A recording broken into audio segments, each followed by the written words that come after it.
Ó, a Arboleda, hein? Entrou na mira do Furacão que agora disputa a Série A do Campeonato Brasileiro, né? A Arboleda, assim, nem precisa falar da história dele no São Paulo, já experiente, com 34 anos, e ainda assim, mesmo com tanto tempo, continua sendo uma referência, né? Um pilar desse time do São Paulo. Exatamente, Luiz. Entrou na mira do Atlético Paranaense, portanto, o Arboleda, mas o São Paulo, nesse momento, quer segurar o jogador pensando na próxima temporada. Ele chegou no São Paulo em 2017 e tem vínculo até o fim de 2027. Ou seja, poderia completar 10 anos aí no São Paulo, que a gente sabe que seria um número bem forte, marcante, né? Já está há 8 anos aí no São Paulo. Arboleda é um jogador que não é visto como negociável, mas, obviamente, o São Paulo tem uma urgência financeira. Caso venha uma oferta que seja considerada irrecusável, aí sim o São Paulo pode pensar melhor na situação. Ele foi avaliado pelo scout do Atlético Paranaense, né? O Odair Hellmann, que é um zagueiro um pouco mais experiente, que tem uma certa regularidade para a temporada. Foi tentado também Diego Costa, também aí São Paulo, que está na Rússia agora,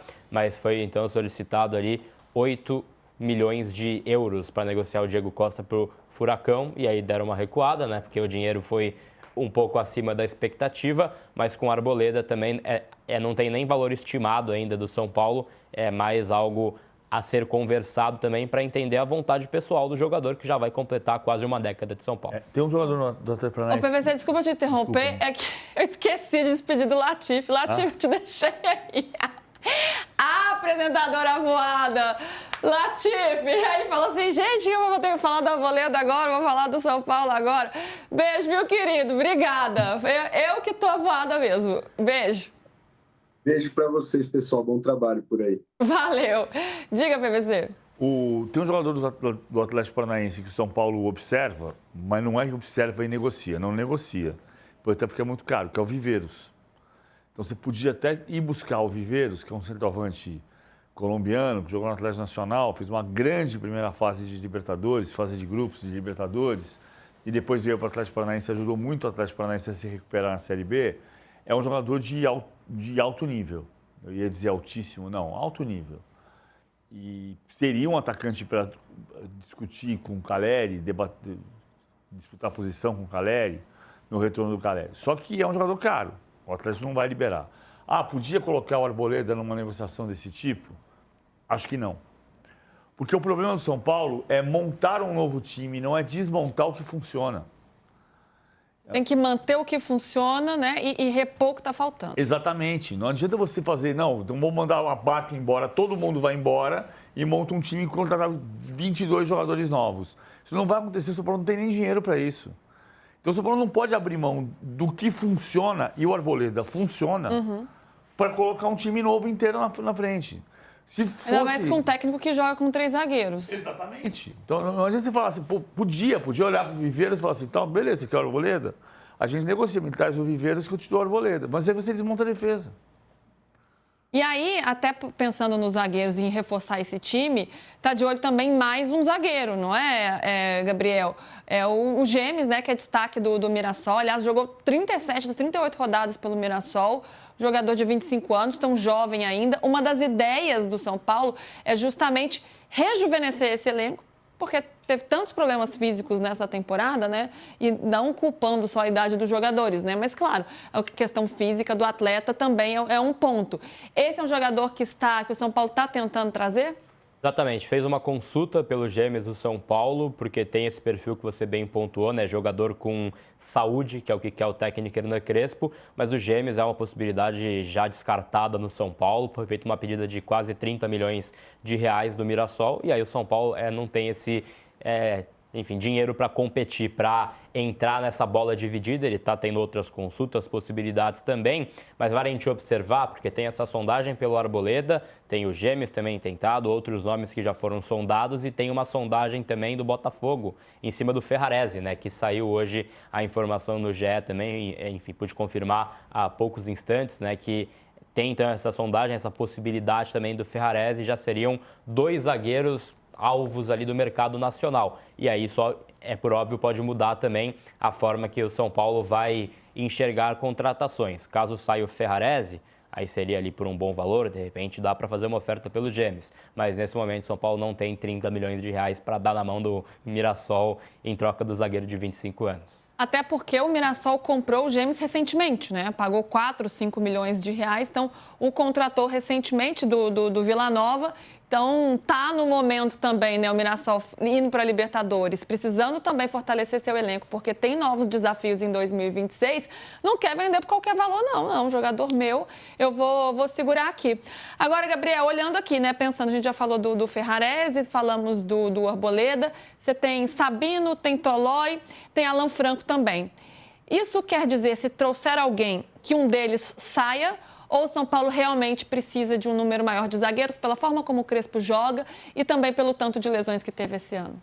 São Paulo ainda entende uma urgência, entre aspas, de ter um zagueiro canhoto, né? Então vai tentar buscar também essa característica no mercado. Tem o Isaac da base, que ontem fez gol também na final do Sub-20, foi campeão e foi um destaque dessa equipe, também está sendo observado pelo Crespo, mas é uma urgência. Agora, a gente tem que considerar, sim, a possibilidade de saídas, né? E o fato Rafael Tolói também, que fez pouquíssimos jogos nessa volta ainda ao time do São Paulo, machucou e tudo mais, ele tem contrato até o fim de 2026 e ele tem uma autocobrança para estar em campo muito grande. Talvez na próxima temporada ele comece ali, caso ele tenha mais uma questão física, tenha mais uma lesão, aí talvez ele mesmo peça para mudar ali de áreas, mudar enfim, rumo da sua carreira, né? E saia desse contrato por entender que não consegue entregar o que o São Paulo está pagando para ele. Eu acho que tem uma coisa que eu tenho ouvido muito gente cobrando o São Paulo, e acho que as cobranças têm que existir sobre uma temporada que, de novo, não foi boa. O São Paulo ganhou a Copa do Brasil de 23, mas não ganhou nada em 24 e 25. Então tem um olhar para o São Paulo, tem que voltar a ser campeão. Mas tem algumas circunstâncias que são importantes. Quando você diz assim, o São Paulo contratou o Dineno, que é um absurdo a contratação do Dineno, mas ela tem uma circunstância. Eu acho que o Dineno é uma contratação que já foi embora e ela estava... 8 jogos só. Ela estava claro que ela ia dar errado. Que não ia dar certo. Estava claro que ia dar errado.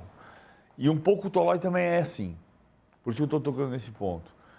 Só que tem uma falta de culpa, de procurar o culpado nesse negócio, eu acho. Porque são as contratações das substituições dos que estavam fora. A gente não pode perder de vista que o São Paulo contratou o Dineno porque ele perdeu o Caleri, o Rian Francisco e o André Silva. Tinha o Rian na época ainda, né? Tinha perdido apenas Caleri e André, e aí foi no mercado, trouxe o Dineno, depois perdeu o Rian, depois perdeu o Dineno, né? Ficou com 4 de fora em dado momento. E o Rafael... Já teve a frustração do Marcos Leonardo, né? Que não veio, que foi outra tentativa do São Paulo. Que era um negócio muito mais certeiro se pudesse vir. Sim. Só que era também claro que não ia dar certo. E o São Paulo o tempo inteiro falou com responsabilidade que a chance de dar certo é muito pequena, porque era difícil trazer do Al-Hilal. Aí o Gabriel me corrige, veio Tapia depois junto com a questão do Marcos Leonardo no finzinho da janela, não foi? Isso, ele veio um pouquinho antes, né? Na época veio Emiliano Rigoni, que foi a última contratação no dia que era o dia do vamos ver ali do Marcos Leonardo, veio o Rigoni, né? São Paulo então o Tapia foi um pouco antes, o Rigoni, então. E o Tolói é parecido, porque o Tolói foi aquela situação, eu fiz um jogo lá em Medellín, do Atlético Nacional e São Paulo, e quando caiu o Alan Franco 2 vezes, era desesperador, não tinha zagueiro. O que você está dizendo aqui, foram soluções de emergência também, que não deram certo, mas não foram fruto de um planejamento, mas de contingências que surgiram ao longo da temporada. Não tinha como ir buscar o Domingos da Guia, entendeu? Luiz Pereira. É o Tolói ou ninguém. As circunstâncias não ajudaram, né, também nessa temporada. Mussete, agora tem mais tempo um pouco para planejar, né? Também, né? Fazer aquela varredura ali no Departamento de Saúde para que a situação melhore, mas planejando para a próxima temporada. O que fazer num clube que tem dificuldades financeiras, mas que ao mesmo tempo precisa reforçar seu elenco? Não é uma equação fácil de resolver. É muito diferente do Palmeiras que a gente estava falando agora há pouco. Pois é, Lu, a saída é ser criativo, é prospectar, avaliar muito, buscar nomes que talvez nem todos estejam vendo. O James, por exemplo, do Mirassol, é uma boa tentativa, mas é um nome que não é super criativo. O Mirassol foi para a Libertadores, é normal que você olhe para o elenco deles e você pense no James, no Daniel Borges, no Danielzinho, no Alisson, não sei. Então, é normal que você consulte um time que vai para a Libertadores, que está em alta, e você ouça um valor alto que você não vai conseguir buscar. Beleza, vale a consulta, vale a tentativa. Mas se o São Paulo não tem dinheiro e precisa investir, ele vai ter que olhar para o lado. E aí, para não precisar chegar na última hora desesperado e buscar o Rafael Tolói. O Tolói, ele estava dando entrevistas, participando de jogos beneficentes, estava 2 meses sem contrato. foi oferecido para diversos clubes. E tudo bem, estava com problemas de lesão, você olha para os jogadores livres, está sem dinheiro, você acaba trazendo. Só que aí depois você olha para trás e fala, pô, não valeu a pena trazer ele, trazer o Dineno, trazer o Rigoni. Então, para você não precisar fazer esse tipo de contratação desesperada, você vai ter que olhar para onde não estão olhando. Olhar para esses jogadores mais saudáveis, como o Crespo indicou, né? Acho que é até uma frase meio complicada, mas enfim, olhar para esses jogadores como o James, que fez 37, 38 jogos, porque mesmo se você não resolver seu departamento de saúde inteiro, pelo menos você tem um cara que na temporada passada jogou quase que todas as vezes. Mas esse tipo de jogador é caro, está em alta. Então, São Paulo vai ter que olhar para o outro lado. Os analistas vão ter que trabalhar muito para você buscar jogadores que estejam dentro da condição financeira e que te possam trazer características que o elenco não tem. E só também, Luiz, em cima disso, tem algo que assim, vive o São Paulo, que é sempre o óbvio, né? Então, quero um lateral esquerdo, foram no Alexandro, ficaram quase um mês em cima do Alexandro. Quero mais um volante, foram no Thiago Mendes, quase um mês em cima do Mendes. Quero um zagueiro, vai no Rafael Tolói. É sempre a solução mais óbvia, caras que já passaram pelo São Paulo, que já jogaram no São Paulo, que estão livres, que têm mercado, e aí é muito difícil competir, porque vira leilão para esses jogadores, né? Então você tem que pagar mais, você tem que fazer ali uma luva, fazer um contrato mais extenso, que é o que o São Paulo também tem muito essa prisão, né, de vínculos extensos, que a gente sempre se pergunta, deram 3 anos de contrato para fulano? Sim, porque um clube X oferecia 1 ano de contrato, mas pagaria mais. Então você oferece um pouco menos, mas com 3 anos de contrato para poder, né, justificar a contratação. Então é algo realmente que sofre o São Paulo dessa falta de opções boas e baratas. Acho que a última escolha positiva foi o Marcos Antônio, que veio da Lazio, né, que não era também algo desconhecido, né? Jogador ali que ninguém conhecia, mas que veio da Lazio por empréstimo, 2 empréstimos gratuitos, e agora vai ser comprado por 4 milhões de euros, que para o futebol brasileiro atual é um valor que é bem também viável, né? É que quando você não tem dinheiro, você acaba ficando meio refém, né? Você tem que abrir mão de algumas coisas para ter o jogador. E realmente, lembrando aqui, são vários nomes que vão voltando sempre à pauta quando a gente fala da janela de São Paulo. Thiago Mendes, toda janela fala do Thiago Mendes. Agora vem, agora não vem. Mas tem o Atlético Mineiro, mas tem não sei o que está na disputa também. Será que nesse ano o São Paulo consegue ser, de fato, o que a gente está falando aqui, mais criativo e olhar de uma outra forma para o mercado, trabalhar o mercado de uma outra forma, como fez com o Marcos Antônio, Gabriel? Esse é um ponto importante para a gente observar para a próxima temporada. Tem muito jogador, por exemplo, que caiu para a segunda divisão, que pode pintar no São Paulo. Pode virar uma opção para esse São Paulo que busca opções boas e baratas. A gente não sabe ao certo qual vai ser o poder de investimento do São Paulo para a próxima temporada. Esse ano não tinha verba para contratação, né, para compra de passe de jogadores, apenas, portanto, para jogadores livres, empréstimos gratuitos, que aí o São Paulo vai dando o seu jeito, né? Até a história do próprio River Plate, né? A tentativa de compra do TAP e do Enzo Dias, ela passa por uma troca do Galopo. Ou seja, não tem dinheiro envolvido diretamente para o São Paulo. É sempre troca de jogadores, fazer esses ajustes, né? Tem o Luan também, que está na mira aí de alguns times da Série A, então pode virar uma opção de troca. Ferrarese também pode virar uma moeda de troca.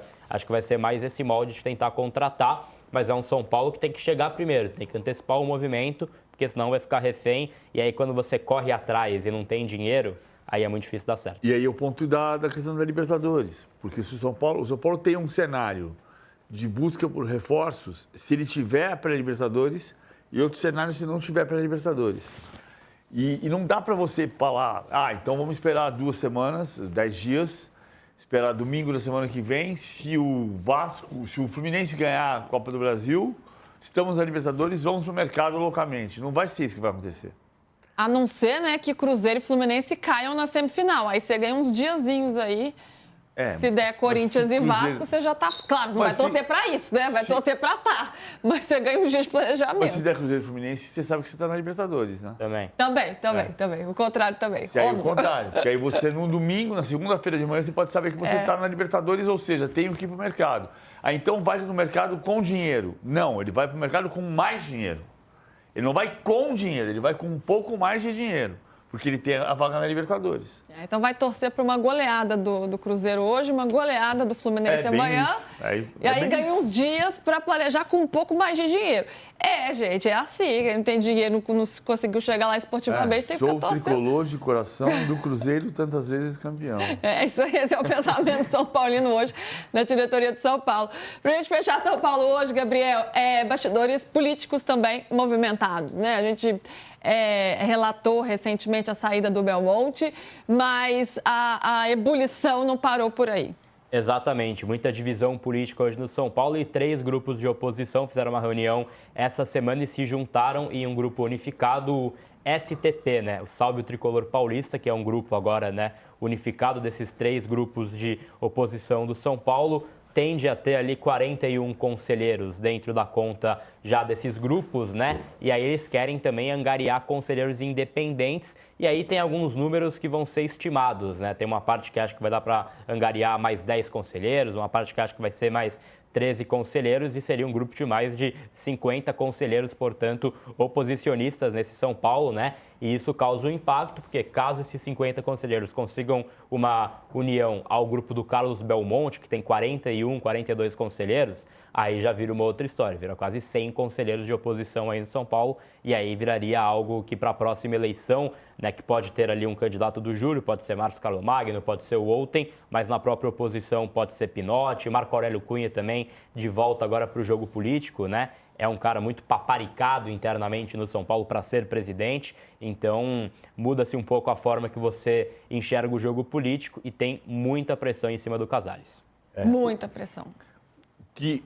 O que se ouve é que o grupo do Belmonte com opositores do Júlio Casares pode chegar a 121 votos de uma eleição que, em teoria, você pode ganhar com 127. Ou seja, você não ganha com 121, mas quem tem 121 pode ter 127. O Sá está dizendo aqui, ele não está falando de 121, está falando de perto de 100. Perto de 100, isso. Perto de 100 conselheiros. Porque aí teria os dissidentes também dos grupos de situação, né? Que aí vão puxando também por esse movimento, porque tem muita gente inclinada a mudar também. Que é essa lógica de você ir compondo e ter um ano para compor.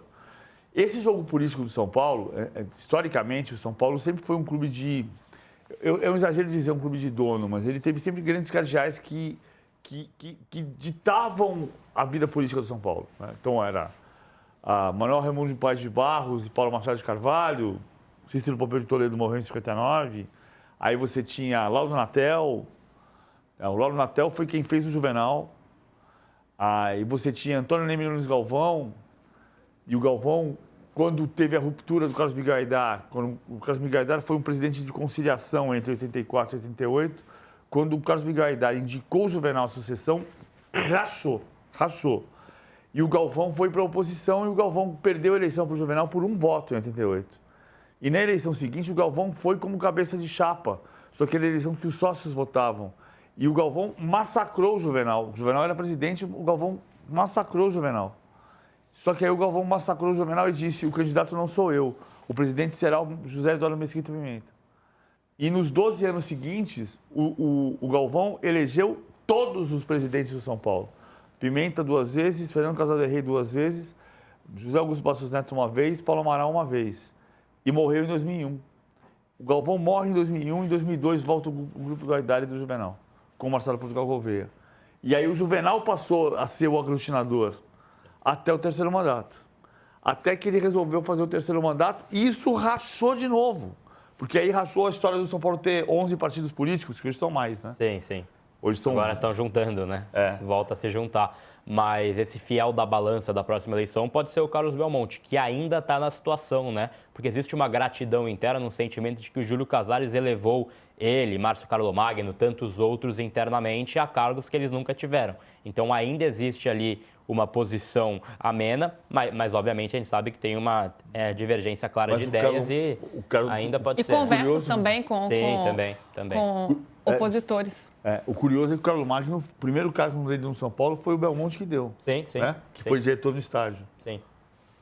Muito bem, minha gente. São os bastidores políticos do São Paulo, também a história política do São Paulo. Vamos para o intervalo? Na volta a gente fala mais de mercado da bola. E o Grêmio, hein? Será que está